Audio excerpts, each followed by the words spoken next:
De tempos em tempos, os políticos do Congresso Nacional tentam, de alguma forma, enfraquecer, controlar ou retirar prerrogativas do Ministério Público.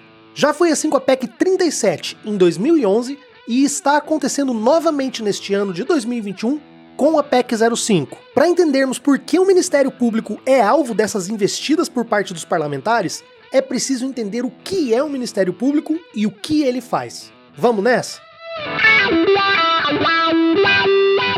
Fala pessoal, tudo bem com vocês? Antes que vocês me perguntem ou achem que tem algo diferente em mim ou no vídeo de hoje, eu já adianto pra vocês. Sim, eu deixei o cabelo e a barba crescerem e pintei de branco pra esse vídeo. É que eu tava querendo dar um tapa no visu, flagra? Pra falar a real é que, como o canal não tá dando dinheiro, eu tô pensando mesmo em fazer uns bicos de Papai Noel no final do ano. No vídeo de hoje nós vamos entender um pouquinho sobre como funciona o Ministério Público, qual a sua importância e por que ele vive sendo o alvo de propostas de emenda constitucional que visam retirar a sua força dentro do ordenamento jurídico. E pro vídeo de hoje ficar mais legal, eu vou trazer aqui para vocês algumas gravações e reconstituições dramatizadas para que vocês não fiquem assim enjoados da minha cara o tempo todo. Mas antes, aqueles recadinhos básicos de sempre, eu me chamo Tássio, sou servidor público, especialista em direito administrativo, seu Playmobil of Rights e faço também divulgação científica do direito.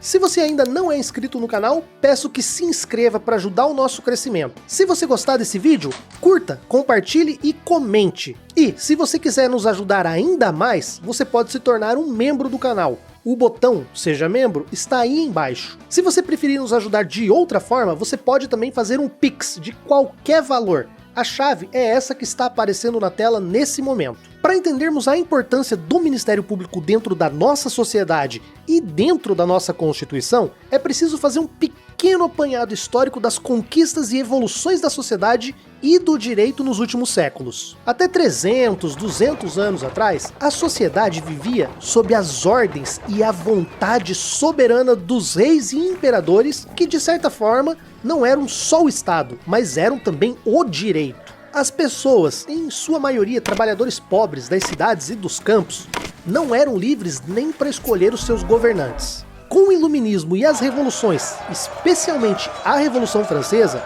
a população se levantou contra os privilégios e a concentração de poder sem a participação do povo. Foi neste caldeirão de acontecimentos, somado ao movimento do constitucionalismo com forte influência da independência dos Estados Unidos, que a lei foi eleita como a expressão da vontade soberana de um povo.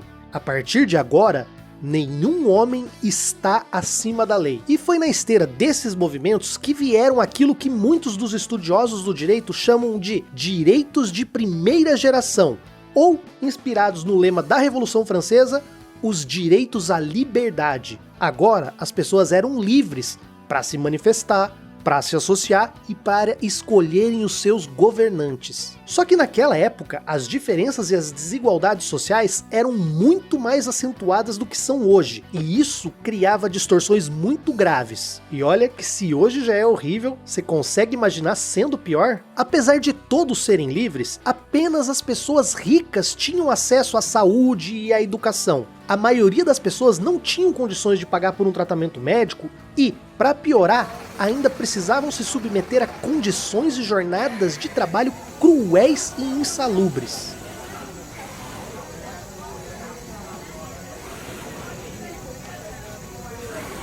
Essa insatisfação, somada à liberdade que as pessoas agora tinham de escolher seus representantes, além da liberdade que eles tinham para se associar, ou seja, unir forças e criar, dentre outras coisas, os sindicatos, fez com que surgisse uma segunda geração de direitos fundamentais. Esses direitos, novamente inspirados pela Revolução Francesa, ficaram conhecidos como os direitos à igualdade. A saúde se tornou, por exemplo, um direito universal e passou a ser um pouco mais acessível a todos. Leis e órgãos de controle foram criados e passaram a regular e exigir melhores condições de trabalho para as pessoas.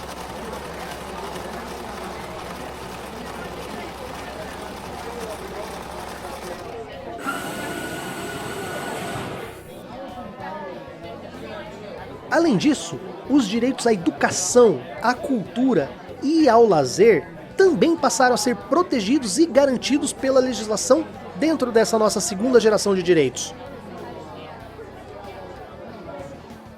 Todos esses direitos foram conquistados e garantidos na forma da lei. A lei se tornou uma das mais úteis e importantes ferramentas da sociedade. Só que, cientes dessa força, algumas pessoas passaram a usar a lei como forma de controle, poder, discriminação e genocídio. É o que muitos chamam de extremo positivismo.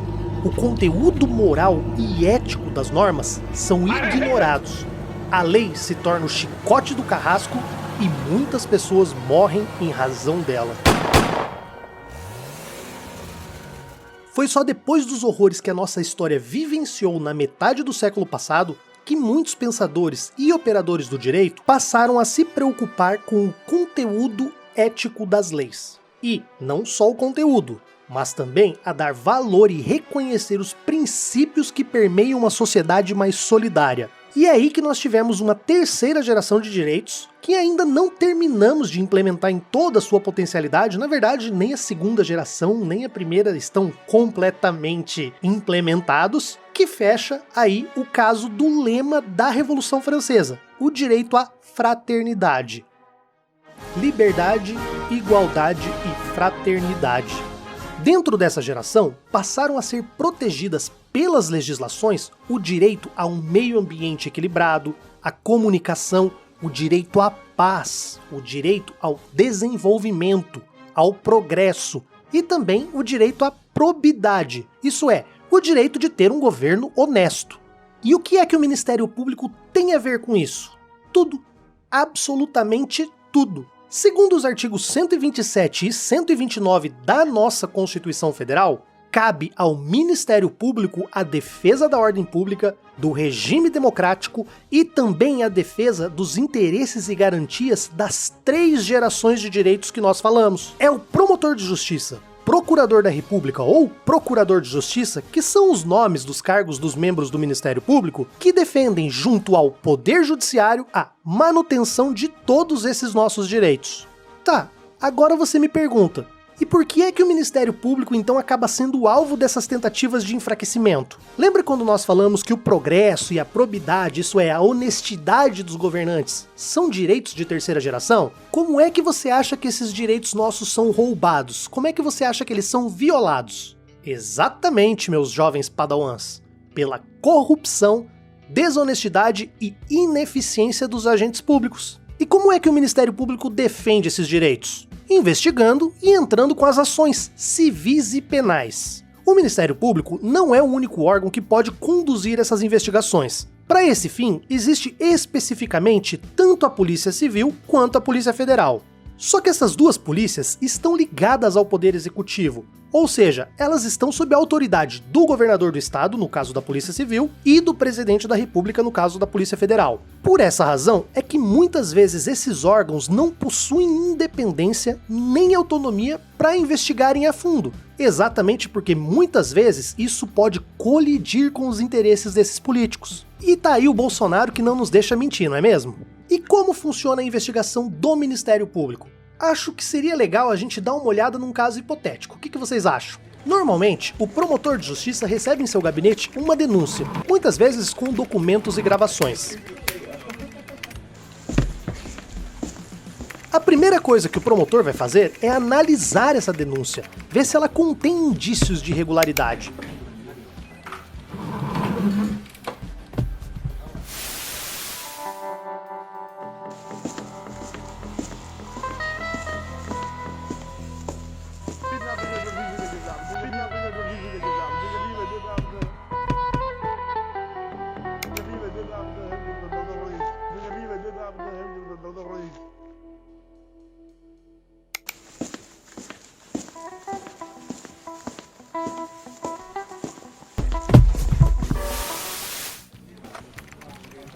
Uma vez que essa denúncia traga esses indícios, o promotor então vai instaurar um procedimento e dar início à investigação. Nessa investigação, ele vai ouvir testemunhas, coletar provas e documentos. Uma vez que ele concluir essa investigação e tiver provas de que houve realmente um crime ou um desvio, ele vai entrar com uma ação, que pode ser criminal ou pode ser uma ação civil por atos de improbidade, ou então as duas. Depois que ele protocola essa ação, e aqui nós estamos encenando na forma antiga para ficar mais fácil de vocês entenderem, né, ir no cartório e tal, isso não acontece mais, hoje vai tudo pela internet. A ação, ela vai parar na mão de um juiz, que vai fazer uma breve análise para decidir se recebe ou não a ação. Isso significa o quê? Significa se ele vai dar início ou não a um processo formal. Se isso acontecer, o juiz vai determinar que o investigado seja intimado para se defender no processo. Porque, afinal de contas, né, a ampla defesa é um direito fundamental de todas as pessoas, até mesmo dos políticos que passeiam de jet ski. Depois disso, começa o julgamento. No julgamento, o juiz vai analisar todas as provas que o Ministério Público e a defesa trouxerem ao processo, além de ouvir de novo todas as testemunhas. E é só depois de ouvir as partes, as testemunhas e analisar as provas, é que o juiz vai dar uma sentença.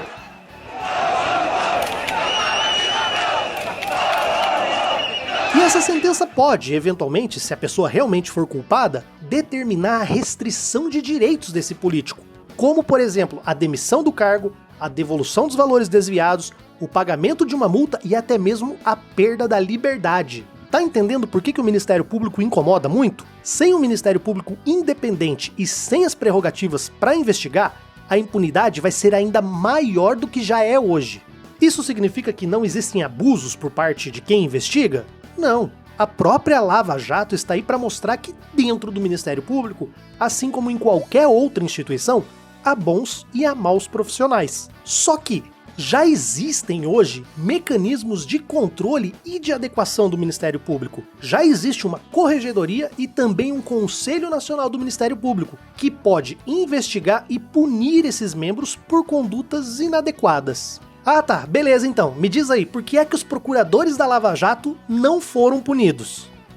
Por um motivo muito simples. As provas que mostram esses abusos, inclusive aquele conluio com o juiz, que são coisas ilegais e que poderiam sim punir essas pessoas, foram obtidas de forma ilegal, ou seja, são provas ilícitas. E as provas ilícitas, elas não são válidas. Se você quiser saber um pouco mais sobre essa questão das provas ilícitas, indico que vejam esse vídeo que está aparecendo aqui no card, onde eu explico certinho o que é, de onde veio essa teoria e quando que elas podem ou não ser reaproveitadas. Então, pessoal, eu recomendo muito que vocês se posicionem sempre contra essas medidas que visam enfraquecer o Ministério Público. Porque no final das contas, essas medidas só irão debilitar o guardião dos nossos direitos que conquistamos nas 3 gerações. Ah, e você quer saber como que termina a história da nossa Reconstituição? Se liga então que eu vou deixar com vocês uma edição extraordinária do Jornal Nacional. Boa noite. Boa noite. Boa noite. As consequências de um escândalo de corrupção? A justiça bloqueou 110 milhões de reais. Segundo a denúncia da promotoria, desviaram dinheiro. A justiça condenou por lavagem de dinheiro e formação de quadrilha. A gente volta a falar ao vivo, uma perseguição policial.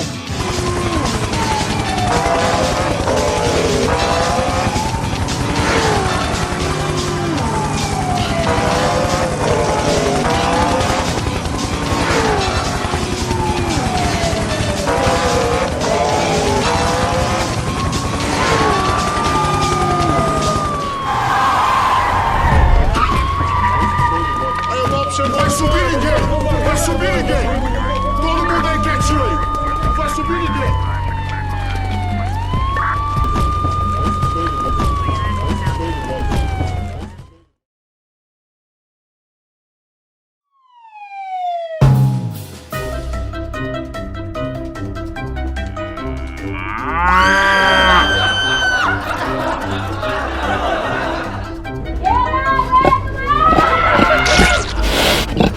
Vai, filhão!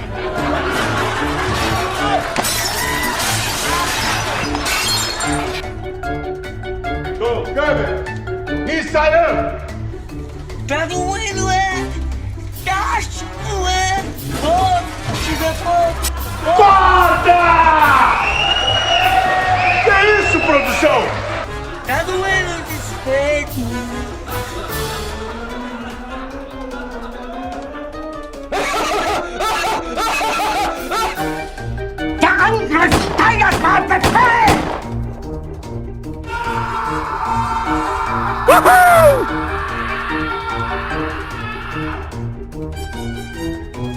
Quero café!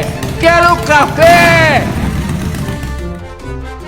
Olha, aqui estão os churros, pra vocês os churros. Aqui estão os churros, pra todo mundo os churros.